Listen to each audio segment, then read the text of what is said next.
जय हिंदू राष्ट्र। बहुत गंभीर सूचना है परसों की कि 80 लोग सनातन मूल में वापस लौटे, जिन्हें आज़म खां के वर्चस्वी काल में दबाव देकर मुसलमान बनाया गया था। गंभीर, बहुत गंभीर विषय है। गंभीर इस माने में कि 1000 लोग हैं एक तरफ और 100 लोग हैं एक तरफ, तो ये कहा जा सकता है कि 1000 लोगों ने 100 लोगों को दबोच रखा है, दबा रखा है या उन पर आधिपत्य स्थापित कर रखा है। 100 लोगों ने 1000 लोगों को दबोच रखा है, उन्हें आतंकित कर रखा है, उन्हें उन पर दबाव डाल रखा है। ये कैसे संभव है? अल्पसंख्यक बस बहुसंख्यकों का कन्वर्जन कर रहे हैं, उन्हें दबाव दे रहे हैं, उनको धर्म भ्रष्ट कर रहे हैं। ये कैसे मुमकिन है? मगर ये हुआ है, भारत भर में ये हुआ है। उन लोगों ने स्टेटमेंट दिया है ये कि मैं उनके साथ अत्याचार हुए और उनकी ज़मीनें छीन ली गईं, उनके मकान तोड़ दिए गए और उनसे कहा गया कि मुसलमान बन जाओ, अन्यथा और तुम पर। तो वो विवश होकर मुसलमान बन गए। मैं ये सूचना पूरी पढ़े देता हूँ। ये मुजफ्फरनगर की घटना है। यशवीर आश्रम में रविवार रात को रामपुर ज़िले के 80 लोगों ने हवन पूजन और शुद्धिकरण के बाद सनातन धर्म में वापसी की। उन्होंने बताया कि 12 वर्ष पूर्व जबरन मतांतरण कराया गया था, अब स्वेच्छा से अपने धर्म में वापसी कर रहे हैं। उन्होंने आरोप लगाया कि सपा सरकार में मंत्री आज़म खां के दबाव में इस्लाम कबूल करना पड़ा। रामपुर ज़िले के एक ही गांव के 80 लोगों ने यशवीर आश्रम में पहुंचकर धार्मिक रीति रिवाज से पुनः सनातन धर्म अपनाया। यशवीर महाराज और आचार्य मृगेंद्र ने हवन में आहुति दिलाकर उनका शुद्धिकरण करा कर गंगा जल से आचमन कराया और जनेऊ लाल धागे में ओम का चिन्ह पहनाया, जिसके बाद उनके नाम भी बदलकर सनातन धर्म के अनुसार रखे गए। शुद्धिकरण कर वहाँ मौजूद लोगों ने पुष्प वर्षा की। यशवीर महाराज ने कहा कि सपा सरकार में हिंदुओं पर अत्याचार किए गए। यहाँ ये प्रश्न पूछने का है यशवीर महाराज या और अन्य लोगों से, ये आपके लोग हैं, आपके समाज के लोग हैं, आज आपने शुद्धि कराई, बड़ा पुण्य कार्य है। किंतु जब इन पर दबाव देकर इन्हें इस्लाम में धर्म परिवर्तित किया जा रहा था, इनका धर्मांतरण किया जा रहा था और इन्हें इस्लाम में दीक्षित किया जा रहा था, तब आप सब लोग कहाँ थे? उत्तर प्रदेश इस्लामी बहुल क्षेत्र नहीं है। रामपुर निश्चित रूप से है। रामपुर ज़िला मुस्लिम बहुल है, शायद अकेला ही ज़िला है उत्तर प्रदेश का, या एक आध ज़िला और कोई हो गया होगा। मगर उसके बावजूद आसपास के सारे क्षेत्र, ये कोई छिपने वाली जानकारी बात है? प्रेस के लोगों को पता लगा होगा, मगर किसी ने अपनी जिम्मेदारी नहीं सोची। किसी की जिम्मेदारी नहीं है ये। सपा सरकार मूलतः हिंदुओं की सरकार थी। सपा के लोग हिंदू ही तो हैं, यादव हैं। उनके काल में एक मंत्री इतना अत्याचार कर सकता है, 80 लोगों को दबाव डाल सकता है, और उन दबाव डाले गए लोगों की सुनने वाला कोई नहीं है। कोई विश्व हिंदू परिषद, राष्ट्रीय स्वयंसेवक संघ, भारतीय जनता पार्टी इत्यादि, किसी के मन में अपने धर्म के प्रति दायित्व का बोध नहीं है। किसी को नहीं सूझा क्या हो रहा है। आगे न्यूज़ है कि मतांतरण के लिए मजबूर किया गया, बड़ी संख्या में हिंदुओं को मुस्लिम बनने के लिए दबाव डाला गया। सनातन धर्म में वापसी करने वाले उस्मान ने बताया कि 12 वर्ष पूर्व सपा सरकार में मंत्री आज़म खान ने स्वजन को पीड़ित किया प्रताड़ित किया, गांव के अन्य लोगों को भी परेशान किया। कहना नहीं मानने पर उनके मकान ध्वस्त कराकर ज़मीन पर अवैध कब्जा कर लिया गया था। ये आज है जब प्रजातंत्र है। जिस काल में इस्लामी शासन था, जब इनके हमारे पास कोई अधिकार नहीं था और इनके हाथों में तलवारें थीं और नेज़े थे, भाले थे, चाकू थे, तब हमारे पूर्वज कैसे जिए होंगे, क्या हाल हुआ होगा। आज के काल में ऐसा हो सकता है। अब वो कह रहे हैं कि भाजपा सरकार में स्वाभिमान जाग रहा है और सनातन धर्म में वापसी कर रहे हैं। मैं इसका मतलब नहीं समझ पा रहा। भाजपा काल में, भाजपा उस समय भी थी, भाजपा को तब नहीं सूझा कि ये क्या हो रहा है। अपना कोई दायित्व है कि नहीं। देखिए, राष्ट्र मूलतः आर्थिक सत्ता है। राष्ट्र नष्ट होना, आपकी संख्या कम होना, अंततोगत्वा आपके आर्थिक हितों को चोट पहुंचाएगा। राजनीति भी उसी का हिस्सा है, उन सब को ढेर किया जाएगा। ऐसे किसी भी काम के प्रति यदि हम सजग नहीं होते, कभी अब इस बात का ध्यान नहीं रखते, अपनी संख्या कम होने देते हैं, तो परिणाम अफगानिस्तान है। आज क्या दिल्ली के व्यापारी हैं, अमृतसर के व्यापारी हैं जो लाहौर में हुआ करते थे। ढाका का, कलकत्ता का व्यापार क्या है जो ढाका का व्यापार था। कहाँ हुआ, क्या हुआ, कहाँ गए। वहाँ के लोगों को भारत आकर अपनी धरती छिनवाकर, अपनी बहू बेटियाँ छिनवाकर, चोट खा के, अपनी संपत्ति लुटाकर बिल्कुल स्क्रैच से, शुरुआत से शुरू करना पड़ा है। MDH इतनी प्रतिष्ठित कंपनी, मसालों की बहुत बड़ी कंपनी है। इसके मालिक ने शुरू में भारत आकर, दिल्ली आकर तांगा चलाया था। यहाँ से प्रारंभ है।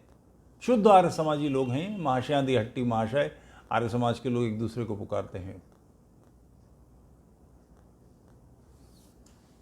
मतांतरण होगा, आर्थिक हितों पर चोट पहुंचेगी। प्रकारांतर में नहीं, सीधे सीधे पहुंचेगी। तो अपने समाज की अपनी जिम्मेदारी, अपना दायित्व बोध किसी को नहीं होगा। समस्या ही ये है। ये जो संगठन के लोग समझाते हैं ना कि हिंदुओं में संगठन नहीं है, समस्या ये नहीं है। समस्या मतांतरण है, धर्मांतरण है। अपने लोगों का दूसरे मतों में दीक्षित हो जाना है, दूसरे समाज में चले जाना है, अराष्ट्रीय समाज में चले जाना है, उस समूह के अंदर जाना है जहां जो इस राष्ट्र को अपना नहीं मानता। उसका परिणाम आर्थिक रूप से विपन्नता आती है, राजनीतिक रूप से समस्या आती है। 47 से पहले पश्चिम उत्तर प्रदेश में, बल्कि पूरे उत्तर प्रदेश में, पंजाब में बहुत बड़े बड़े जमींदार थे इस्लामी जमींदार। कहाँ से स्थापित हुए? मुजफ्फरनगर की नवाबी, खतौली की नवाबी, रामपुर तो बचा, मगर बाकी सारी नवाबियाँ, इधर की बहुत सारी नवाबियाँ थीं। उसमें बड़े बड़े जागीरदार थे मुसलमान। जो पंजाब उधर चला गया, जो भारत का पंजाब है, बचा पंजाब है, इसमें बहुत बड़े जमींदार थे, इस्लामी जमींदार। कहाँ स्थापित हुए? ये मेरे आपके कंधों पर, ये मेरी आपकी धरती पर तो स्थापित हुए हैं। हम अपने समाज की चिंता नहीं करेंगे। जिस गांव से 80 लोगों को उजाड़ के, उनकी ज़मीनें, उनके मकान तोड़ के, उनकी ज़मीनों पर नाजायज़ कब्जे किए गए। और ये आज़म खां का कोई नया काम नहीं है। रामपुर में जो उन्होंने यूनिवर्सिटी बनाई और जिसके वो आजीवन कुलपति रहेंगे, ये प्रस्ताव पारित करा लिया कि वो मरते दम तक उसी कुर्सी पर बैठे रहेंगे। उसकी ज़मीनें भी, और मुसलमानों के किसानों की और डूब क्षेत्र की ज़मीनें उन्होंने कब्जा कर ली। जब वो ऐसी स्थिति में थे, वर्चस्वी स्थिति में थे, मुख्यमंत्री को, मुलायम सिंह यादव के सुपुत्र को, उसके घर के, उनके पिता, चाचा, ताऊ, जो इस नाम से पुकारते हैं, टीपू नाम से, सरकारी बैठकों में पुकारते थे। उनको कहा गया, माने नहीं, चौधरी बने रहे, हनक दिखाई उन्होंने। तो ये जो आज उनकी दुर्गति है, जो वो आज बुरी तरह से व्यथित हैं, व्याकुल हैं और हमारी हालत बुरी हो गई है, हमारे साथ नाइंसाफी हुई है, ये जो सुर निकल रहे हैं, ये उन दुष्टताओं का, उन पापों का परिणाम है जो वहाँ के लोगों के साथ हुए हैं। उन गरीबों की आहें हैं, उन व्यथित लोगों की, उन परेशान लोगों की आहें हैं, जिसका परिणाम आया है। दोनों स्तर पर, एक तो ऐसी किसी भी दुष्टता को सहना नहीं, उसका विरोध करना, और दूसरे अपने समाज के प्रति जिम्मेदारी महसूस करना, उसकी जिम्मेदारी, उसका काम करना। 80 लोगों को आप कल्पना करें कि उन्हें रामपुर से निकलकर मुजफ्फरनगर में आके मतांतरण करना पड़ा है। रामपुर में किसी ने, किसी मंदिर, किसी आर्य समाज, किसी आश्रम, कहीं कोई व्यवस्था नहीं, इतनी दूर आना पड़ा। क्यों? घर वापसी करने के लिए अपने घर में की जगह पड़ोस में जाना पड़ेगा। ये बहुत अनुचित काम है। एक बहुत लंबे समय से एक आलस, एक तंद्रा, एक ऊंघा नींदी सी आ गई है हिंदुओं में। यार छोड़ो यार, चलता है, तुम अपनी जिंदगी जियो, कहाँ चक्कर में पड़ रहे हो।